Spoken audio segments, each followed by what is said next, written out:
Hi YouTube, welcome back to my channel. I'm Camila from UK, but you can call me Mila. This is my first official pregnancy update video, and it's gonna be basically from when I found out I was pregnant up until now, which is my 25th week. So I'm gonna jump right into it.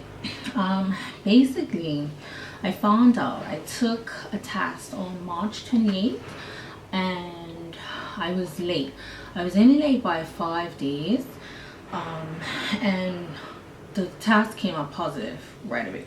There was definitely no doubt that I was pregnant. I actually ended up taking another one, just to see if it would come up positive as well. And I didn't even have to wait long. Like those two red lines, they came up right away. So it was no doubt at all.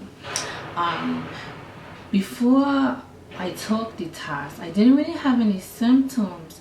My breasts were a bit tender, but obviously, when you're expecting a period to come on, sometimes that happens. I know for me, if I am ovulating, my breasts will be tender. But in this instance, obviously, I was pregnant.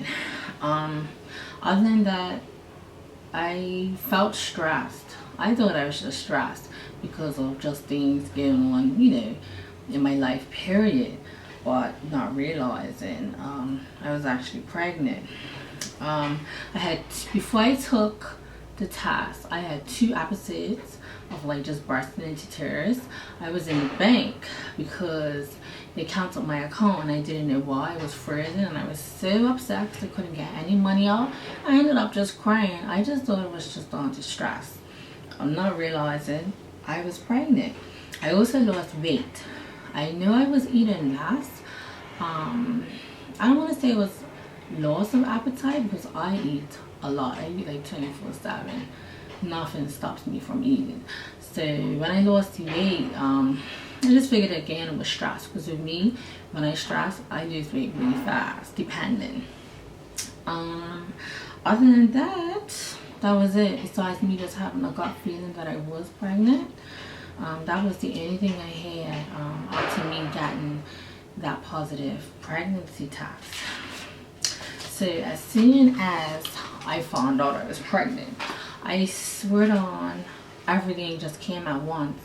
I had nausea. I had all day nausea. I wouldn't vomit. For some reason, I would not vomit. I don't know, people that suffer from like sinuses, like if you're trying to cough up that curl in your throat, if I tried to do that in the morning time, I would just start reaching and just gagging and gagging. So disgusting. Also, I would get very, very, very bad dry mouth, and it was like nothing would just relieve it. I would drink as much water as possible, still dry mouth, disgusting. I guess what you would call cotton mouth. Also, I was very fatigued. Sometimes it was like really, really, really hard to get up in the morning. And I was tired in the evening. Like I had such great sleep. I would say from weeks 5 to 12, I slept so freaking good. The best sleep ever. I also got shortness of breath. Even though I wasn't walking very fast, I would get shortness of breath. Like right now, I actually kind of have it, but it's not too bad. But also constipation. I swear, if nobody goes through this, they are freaking lucky, because I get it. Sorry if it's TMI, but it's just how it is. It's just how it is. Also gas. The gas, I just don't understand. Like, someone please explain. I haven't exactly researched it, but one of my friends is actually pregnant right now. She told me, she gave me the heads up. She was like, trust and believe, Mila, you can get a lot of gas and that shite stinks.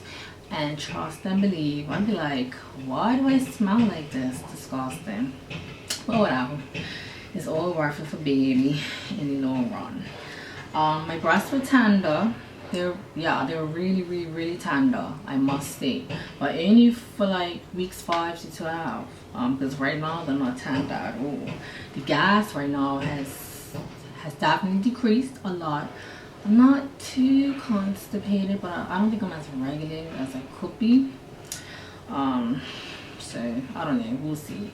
I didn't really have any food aversions. I just could not eat sweet stuff per se. Like for example, anybody that's had a Cadbury chocolate, I couldn't eat a straight Cadbury. I could eat a Reese's Pieces peanut butter cup, but not straight Cadbury milk chocolate. I don't know why, it just seemed too sweet for me. And also I would vomit at night. If I vomited at all, it would be at night. I don't know why, but yeah, that was the only time. And I tried to eat, but I just couldn't, and I could feel my sugar dropping. Like, I'm the type of person that when your sugar drops, I can feel it, but it's like as soon as I found out I was pregnant, my sugar just dropped so fast, and it's just the worst feeling in the world. Anybody experiences that, they understand. It's just horrible. You're fatigued, you're grumpy, you know, because you gotta eat. And for me, my sugar's dropping, and I was like, well, what can I eat? Because I felt so nauseous. But eventually I was just eating like grapes here and there.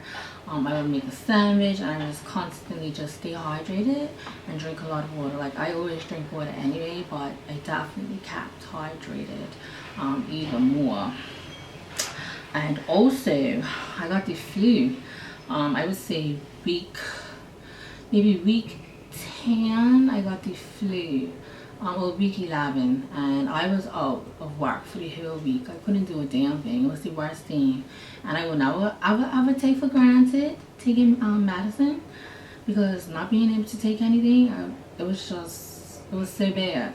I couldn't believe it, and I really like had to rest, because obviously, you know, you have a little life growing inside of it, and you don't realize right away like how much work it takes your body to be creating that life. So I had to rest up a good bit. So the whole week I had to rest.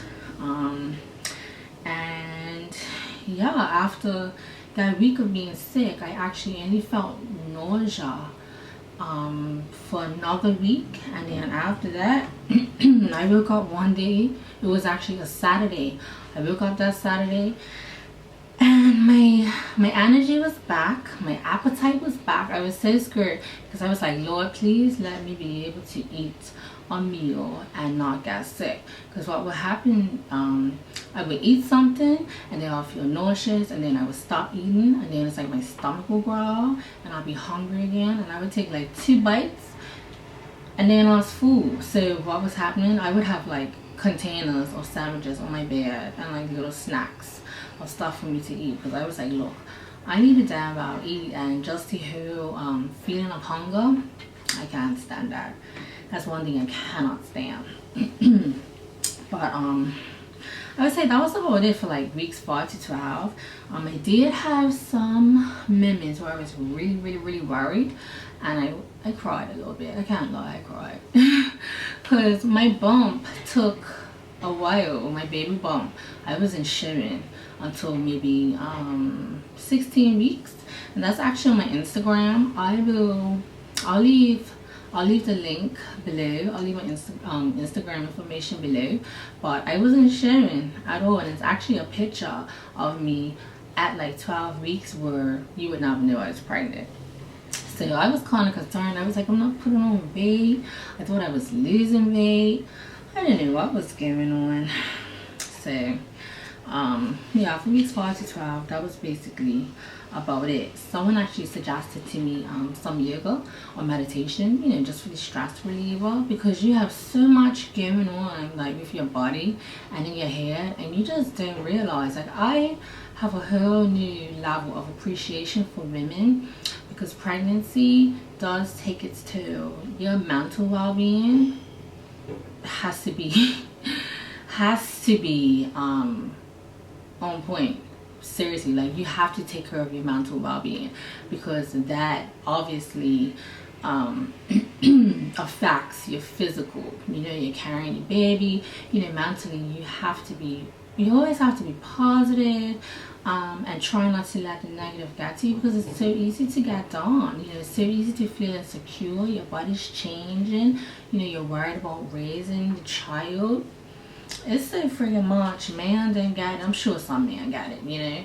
But even people that don't have children or have never been through a pregnancy, like I myself would have never, ever, ever expected the things that come to mind and just the feelings that I have. I would have never expected it had I not been pregnant. So for all you moms out there, props, kudos, because I have such a great respect for you. And you know, the appreciation really does need to be shown, and the respect for women, because women go through a lot. We really do. So I would say from week 13 until now, I did get sick again. I got a cold. That I did not let that I didn't let that go, or I should say I didn't let my body rest enough.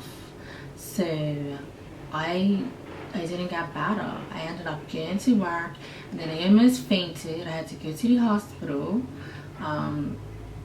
Clearly I didn't get enough rest, and I didn't understand why.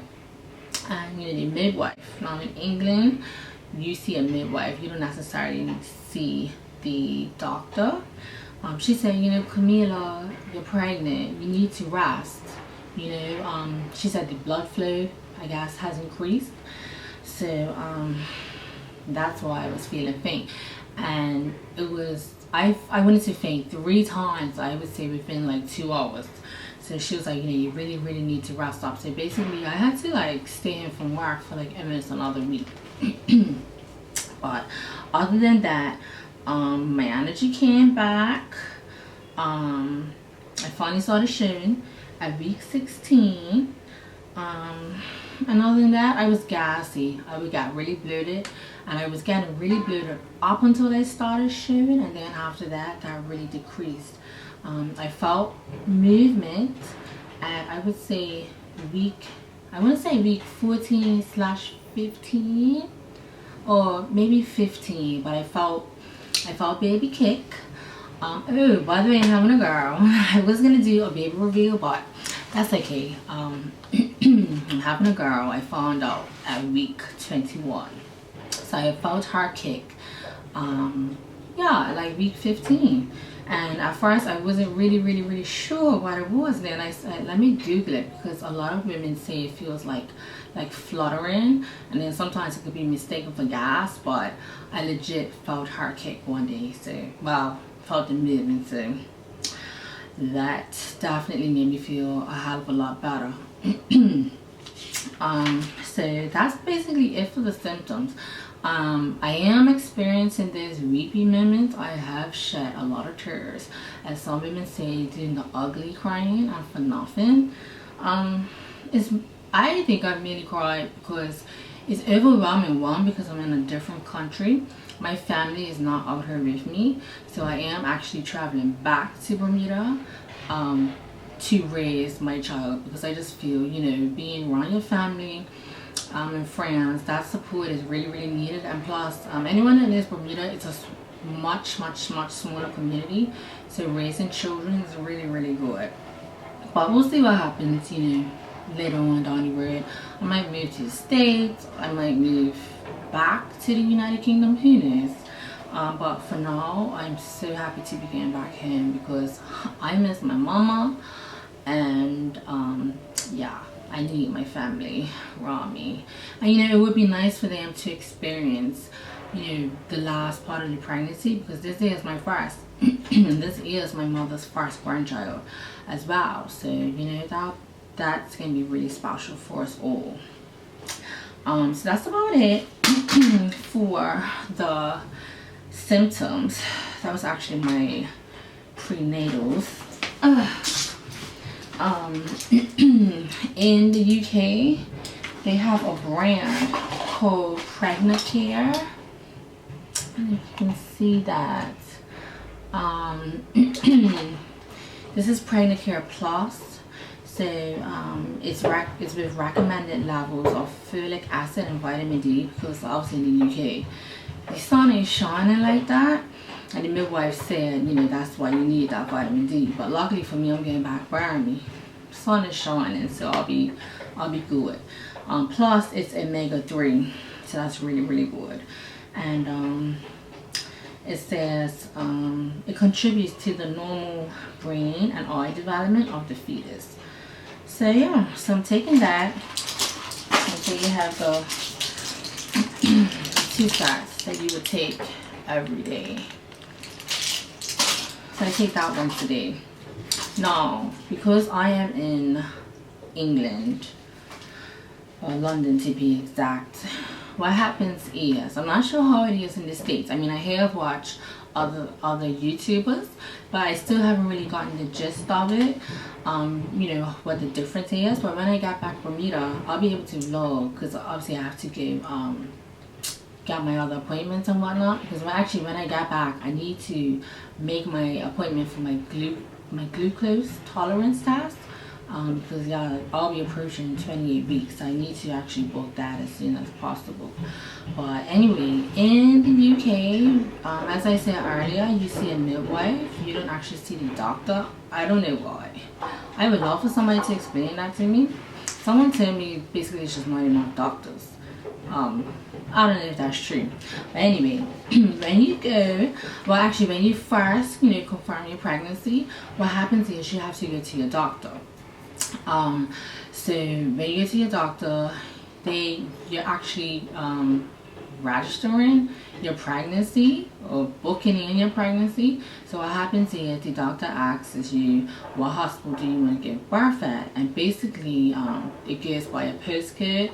So I think I had about maybe 3 options, and the one I chose was actually St. Heliers, because I'm in Sutton, and that was, it's so close. It's so close. Like literally, it's maybe a 10-minute bus ride. So I chose that one, and plus I heard really good things about it. So anyhow, you register your pregnancy, you book that in. No, I had my appointment May to go see the midwife. I had 2 appointments, one to do all my blood work, and that was like the screening, I think, for what is it, Down syndrome and anything else. Oh, also I need to check for sickle cell, so they did that as well. So what happens is they have a booklet. Now this is all of my notes. I had to get a photocopy because, you know, I'm going back to Bermuda. So what happens is they have, normally is a green booklet. So what happens, all your information, they put it in that booklet, and you have to carry it around with you every single day, which is really useful. I don't know if they do that in Bermuda, but I know for myself, when I get back, I will carry these notes, because you never know what could happen to you, you know, in transit, wherever you might be. You might just be in a store, you know. It is handy, because God forbid anything happen to you, at least somebody will see, okay, she's pregnant. They can track your bag, see your notes, so it will make everything easier. And obviously, if you were traveling abroad, definitely need to have this handy. So anyway, all your information goes in there, and every single visit you have to the midwife, you know, they take a note of certain things. They haven't taken a note of my weight as yet. When I first actually went to book my pregnancy and I got blood taken, I was about, I want to say 169 pounds. I actually lost weight, so that weight is lower than my regular weight. My regular weight is about 175 to 180 depending, so I lost weight. I think I've actually gone up. I want to say I'm at least 185 to 190, but I think my scale's a bit off, so I don't know. So when I get back from Bermuda, I will confirm my weight. So sorry I'm sucking my teeth, it's a bad habit. But yeah, with the notes, you have to carry them around with you. They update everything in on every single appointment that you have. So all of the scans, they'll put a printout of the results and whatnot, and they'll be in your booklet. let's see, it also has a history. It has information for history of your partner, you know, any what is it, any, I guess, diseases that might run in the family that, you know, need to be noted and whatnot. And basically that's it. It's pretty simple out here. I was actually really worried because I wasn't seeing the doctor. I thought I was seeing the doctor a lot more, but I only saw the midwife on I went for my 12-week scan, and then I went for 16 weeks. Then I went for my 20-week scan. That would have been the anomaly scan, and that's when I found out the sacs in the baby. And also, I just went last week, so that was, I want to say that's for my 25th week checkup. All they did was check my urine, my pressure, and the baby's heartbeat, and that was it. And you know, they said baby's heartbeat was strong. She was positioned fine, so that was it. So I don't know. I mean, that really did worry me, because I was like, okay, wow, aren't you gonna check my weight? You know, I don't know. If anyone can explain to me how come they do it like that in the UK, that would be greatly appreciated. I mean, just for, you know, just for learning purposes, because I just didn't know, and you know, that information will be useful for somebody else. Because I actually looked at another YouTuber's video, and she's in Canada, and I remember her saying that she was really concerned because it didn't seem like she was seeing the doctor often, and she was carrying twins. I must check to see if she had her children. She should have had them by now, but I think maybe it's just different from Bermuda and the United States than it is from Canada and the UK. Maybe Canada and England are kind of similar, I'm not sure. But like I said, you deal with the midwives out here, not necessarily the nurses and the doctors. Prime example, if you look on YouTube for one born every minute UK, you'll see that you only deal with the midwives, and then only if there's a problem, like if the baby's breech, I believe then they consult the doctor, and you go from there. So just wanted to like this video. Didn't want to make it super long, but anyone that's watching today, and I appreciate that, because I don't want to be babbling too much. I think I pretty much covered everything in this video. I will do other videos. If anyone has any comments, just, you know, put them below. If you have any questions, put them below. I might do a more detailed video regarding being pregnant abroad, so and the comparison. So I probably will do that. I might upload that when I get back from Bermuda, like say my first week, my second week, and then I can do a comparison, because obviously Bermuda, like I said, is very small. We don't have trains, we don't have the tube, the bus system is totally different, you know. So I'll do a comparison of, like, you know, just getting around, traveling, etc. Even food wise, because the food is totally different.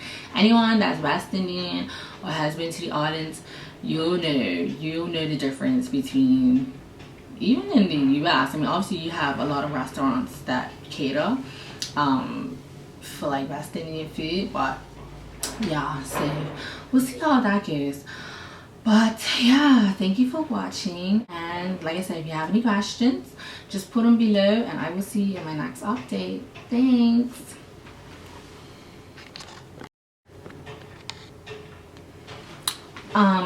Let me show you my bump, okay? I won't measure today. I'll measure the next, actually, yeah, I'll measure the next time, but I will show you my big bump.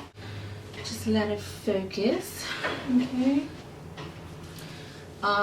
If you go on my Instagram, you'll see that I've worn these leggings before, and they're not maternity leggings. They are from American Apparel, and they still fit fine, but obviously I don't put them, you know, up, because they'll be tight on my tummy. I hope I'm not scruffy, because out here they have hot water, and you know, chocolate peoples, we have to keep moisturized. I don't have any stretch marks yet, knock on wood, if you can see. But yeah, that's my pudding. It's just very, very active.